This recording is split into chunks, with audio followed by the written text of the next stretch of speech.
Repentir et baptême, étude numéro 052. Ce document d'étude traite des doctrines concernant la prédestination et l'appel de Dieu.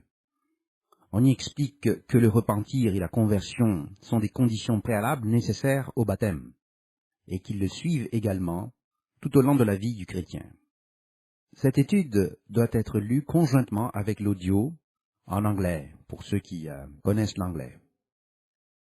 Les doctrines de la prédestination.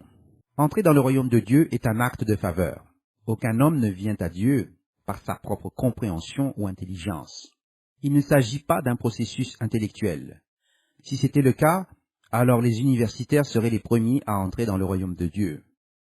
Il est évident, par ce qu'ils font et disent, qu'ils ne le seront pas. Tous pêchent. L'humanité est sans l'Esprit Saint. Par conséquent, l'esprit humain est opposé à Dieu. C'est pourquoi l'Écriture dit que l'esprit charnel est inimitié envers Dieu. Voir Romains 8, verset 7. Cela a aussi été traduit car les tendances de la chair sont hostiles à Dieu dans la Bible version RSV. La raison en est que la nature de Dieu est transmise par l'Esprit Saint. Sans l'Esprit Saint, nous vivons en contradiction avec la loi, parce que nous n'avons pas la nature de Dieu. Cette nature est dérivée de Dieu en tant que centre de bonté. Dieu est vérité, et seule la vérité peut nous rendre libres. Voir Jean 8, verset 32. La vérité est donc un concept qui découle de l'Esprit, sanctifiant les élus. Voir Jean 17, verset 17 à 19.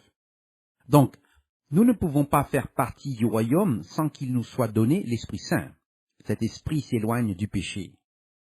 Dieu doit, par conséquent, prendre une décision consciente d'exposer les élus à l'Esprit, sachant qu'ils n'échoueront pas. Il le fait par sa divine omniscience. Nous avons donc été appelés à son repos, à commencer par Christ, voir 1 Pierre 1, verset 20, et inscrits dans le livre de vie, et ce, dès la fondation du monde, voir Apocalypse 17, verset 8. Les œuvres de Dieu ont été achevées avant la fondation du monde, voir Hébreux 4, verset 3. Les élus sont l'œuvre de Dieu. C'est Dieu, à travers Christ, au moyen de l'Esprit Saint, qui ouvre l'esprit de tous les élus, en débutant par les apôtres, afin que les Écritures puissent être comprises, voir Luc 24, verset 45. C'est pour cette raison que Jésus-Christ a parlé en parabole, afin que ceux qui n'ont pas été choisis ne puissent pas comprendre. Autrement, ils reviendraient et seraient sauvés, voir Matthieu 13, verset 10 à 17, avant d'être capables d'entrer en jugement.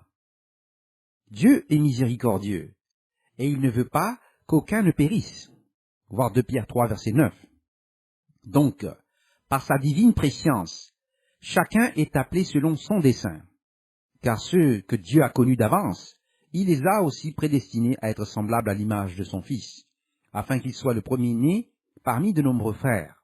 Ceux que Dieu a prédestinés, il les a aussi appelés. Ceux qu'il a appelés, il les a aussi justifiés. Et ceux que Dieu a justifiés, il les a aussi glorifiés. Que dirons-nous donc à ce sujet? Si Dieu est pour nous, qui sera contre nous?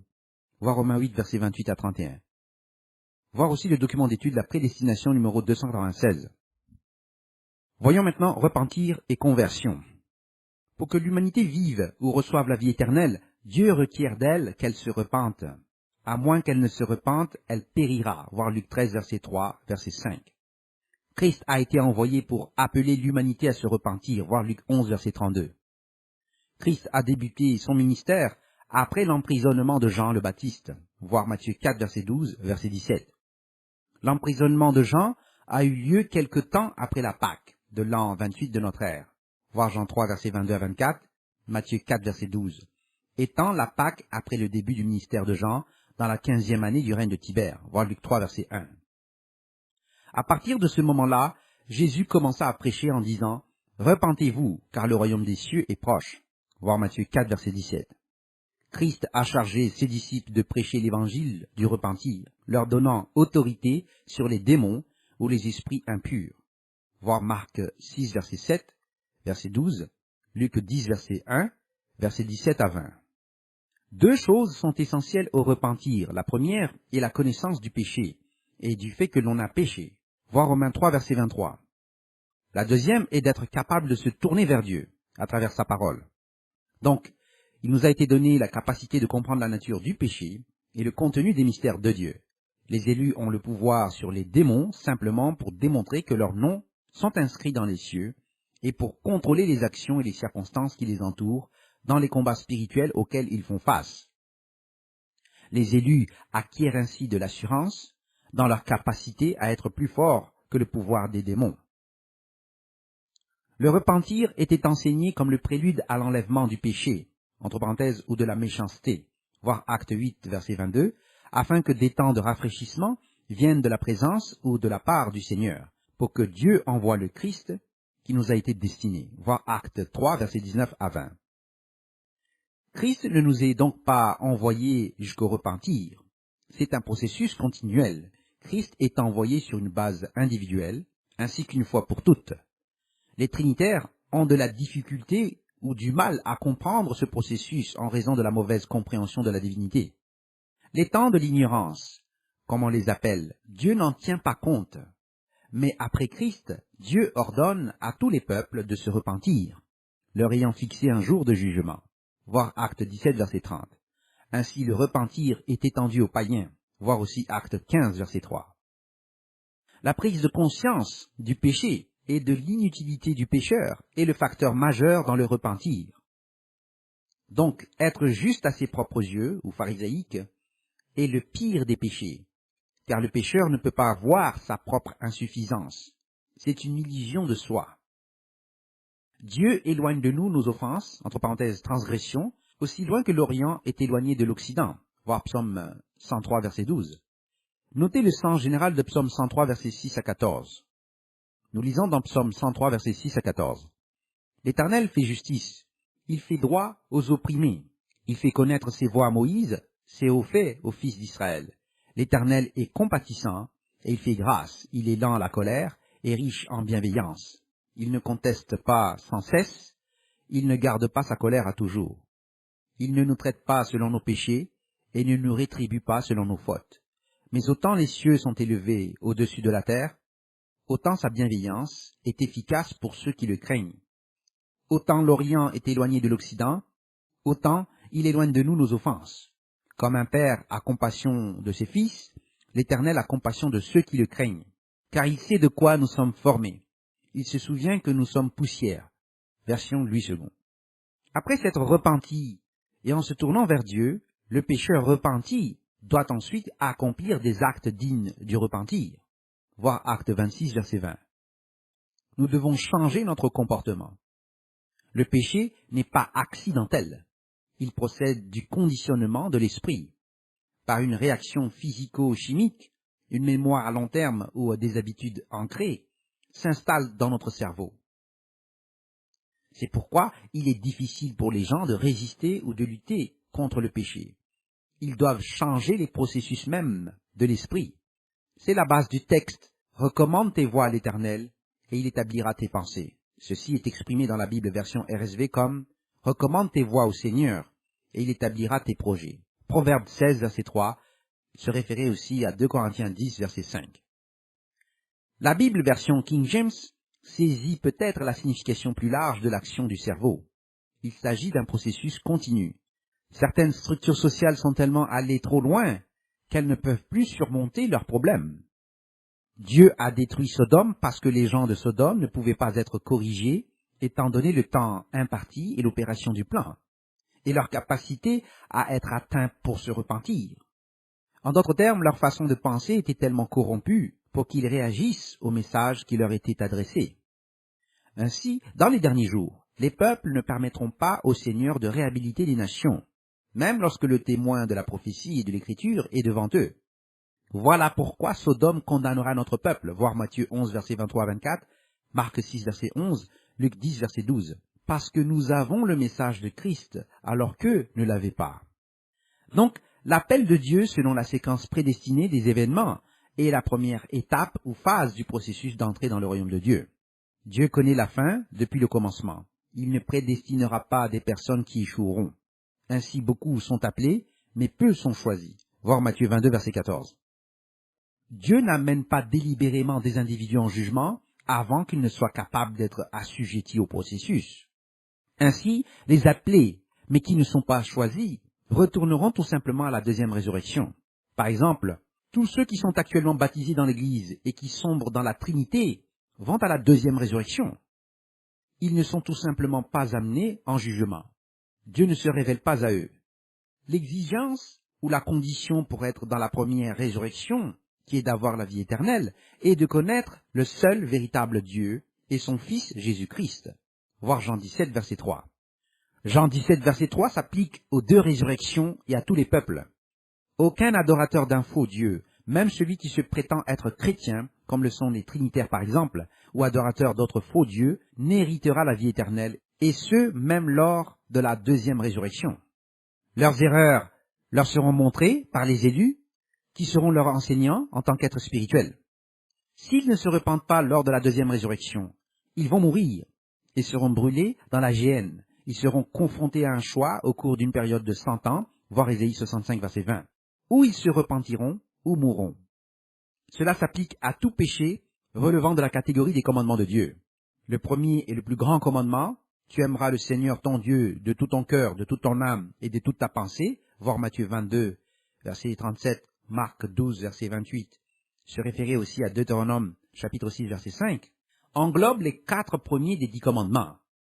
Le deuxième grand commandement, tu aimeras ton prochain comme toi-même, voir Matthieu chapitre 22, verset 39, se référer à Lévitique 19, verset 18, englobe les 6 derniers commandements. Sur ces 2 grands ou commandements centraux sont accrochés toute la loi et les prophètes, voir Matthieu 22, verset 40. Donc, les 10 commandements ne sont pas exclusifs. Ils sont l'extension des 2 et le noyau de la loi, tel que donné par le Messie à Moïse à travers l'Esprit Saint. Le repentir est le processus de retour à Dieu au sein de sa structure, voir Malachie 3, versets 6 à 12. Entre parenthèses, se référer aux séries sur la loi dans le document d'étude La loi de Dieu, numéro L1.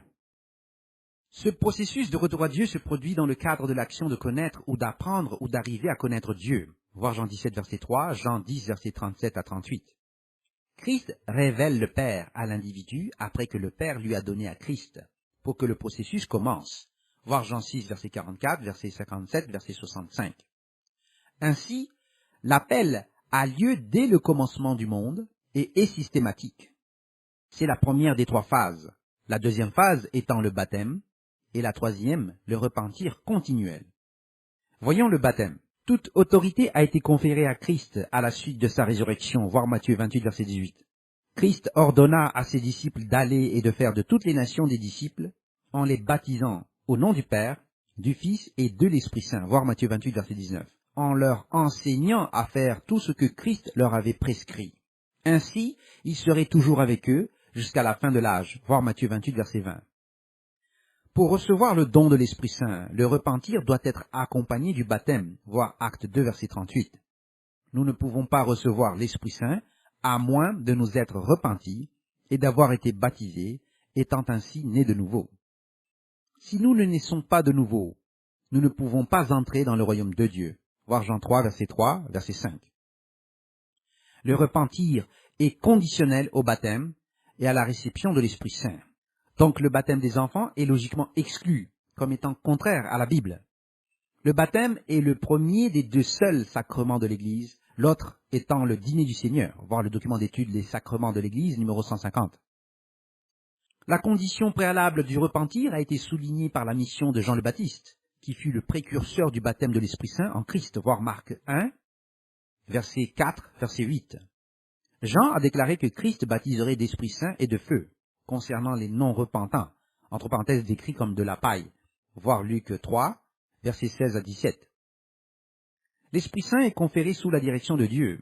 Suite à la demande signifiée par l'imposition des mains, l'Esprit Saint entre dans l'individu. L'Esprit Saint n'est pas conféré par la personne qui impose les mains. Là où les personnes qui imposent les mains le font en tant que représentants de l'Église, demandant à l'Esprit Saint d'agréer la requête de l'Église et de l'individu et d'entrer dans le destinataire pour quelque activité que ce soit.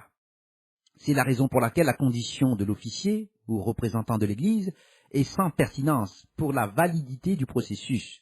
Christ a dit que tout ce que 2 ou 3 d'entre vous lient sur la terre est lié dans le ciel, voir Matthieu 18, verset 18 à 20. Nous lisons dans Matthieu 18, versets 18 à 20.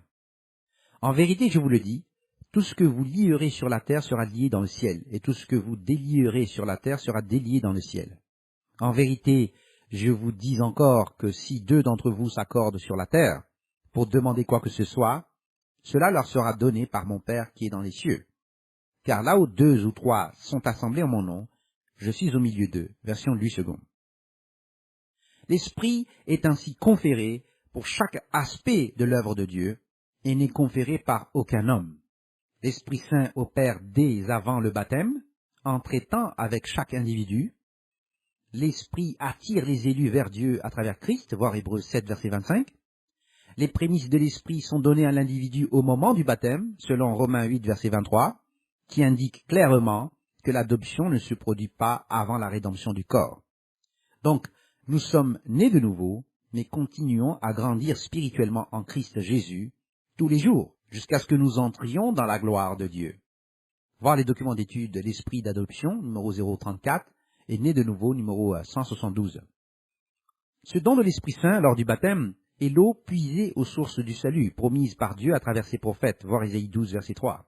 Cette eau de l'Esprit Saint était la promesse de Dieu à Jacob, enregistrée dans Ésaïe 44, verset 3. Le Seigneur Dieu est la source d'eau vive, voir Jérémie 2, verset 13, chapitre 17, verset 13, et Zacharie 14, verset 8. C'est le fleuve d'eau de la vie, voir Apocalypse 22, verset 1. Christ, en parlant de l'Esprit, voir Jean 7, verset 39, a dit que de lui des eaux vives coulent. Voir Jean 4, verset 10 à 14, chapitre 7, verset 38, se référer à Ésaïe, chapitre 12, verset 3, 55, verset 1, 58, verset 11, Ézéchiel 47, verset 1. Israël est spirituellement purifié par l'eau, à partir d'Ézéchiel 36, verset 25, qui est l'eau de la vie ou l'Esprit Saint. Les élus prennent gratuitement cette eau. Voir Apocalypse 22, verset 17. Voyons maintenant un repentir continuel. Le repentir est un processus continuel et devrait devenir plus profond au fil des années après le baptême. L'Église d'Éphèse fut appelée à se repentir et à se souvenir d'où elle était tombée et à pratiquer ses premières œuvres. Voir Apocalypse 2, verset 5. De même, l'Église de Pergame fut appelée à se repentir. Voir Apocalypse 2, verset 16. Tout comme l'Église de Thyatire, voir Apocalypse 2, verset 21 à 22, qui avait des apostats qui ont couché, entre parenthèses, se sont jetés sur un lit, avec de faux enseignants religieux. L'Église de Sardes était également appelée à se repentir, sinon Christ viendrait à elle comme un voleur durant la nuit, et il ne saurait pas à quelle heure il viendra. Voir Apocalypse 3, verset 3. Ceux que Christ aime, il les réprimande et les châtie. Christ exige qu'ils, dans ce cas ceux de Laodicée, soient zélés et qu'ils se repentent. Voir Apocalypse 3, verset 19. Le repentir est ainsi continuel pour toutes les églises de Dieu, étant la responsabilité de tous. Voir Jacques 5, verset 19 à 20. Le repentir est donc la condition nécessaire pour entrer dans le royaume de Dieu. Si ce n'était pas pour les élus qui sont le temple de Dieu, voir Lévitique 26, verset 12, 1 Corinthiens 3, verset 16 à 17, chapitre 6, verset 19, 2 Corinthiens 6, verset 16, Éphésiens 2, verset 19 à 22, et qui font partie du processus que Dieu a mis en mouvement dès le commencement du monde, il n'y aurait aucune chair laissée vivante. Voir Matthieu 24, verset 22. Dieu aurait permis à toute l'humanité adamique de mourir, comme Dieu a voulu que les Néphilim soient exterminés. Voir le document d'étude des Néphilim, numéro 154. Dieu est en train d'agir pour traiter avec l'humanité par l'intermédiaire de Jésus-Christ et des élus qui ont été écrits dans le livre de vie avant la fondation du monde. Les élus étaient prédestinés à être appelés. Ils ont été appelés à la repentance. Le repentir était conditionnel à la réception de l'Esprit Saint, qui ne pouvait être symbolisé que par le baptême. Le repentir est continuel dès le baptême, afin que nous puissions croître et grandir en esprit, jusqu'à ce que nous atteignions la perfection et l'adoption, qui est la rédemption du corps. Ceux qui se sont endormis doivent être ressuscités dans la chair, afin qu'ils puissent être transformés en êtres spirituels, comme l'a été Christ, en tant que l'offrande de la gerbe. Le Messie était le premier des prémices. Il est devenu un fils de Dieu avec puissance dès sa résurrection d'entre les morts, voir Romains 1, verset 4. Nous sommes aussi les prémices, à qui a été donné l'Esprit, à la Pentecôte, et racheté à l'avènement. La séquence des jours saints représente ces aspects de notre appel et de notre réconciliation avec Dieu le Père par Jésus-Christ. Voir les documents d'étude Les Fêtes de Dieu en rapport avec la création, numéro 227, et les Jours Saints de Dieu, numéro 097. Fin de la lecture de l'étude Repentir et baptême, numéro 052.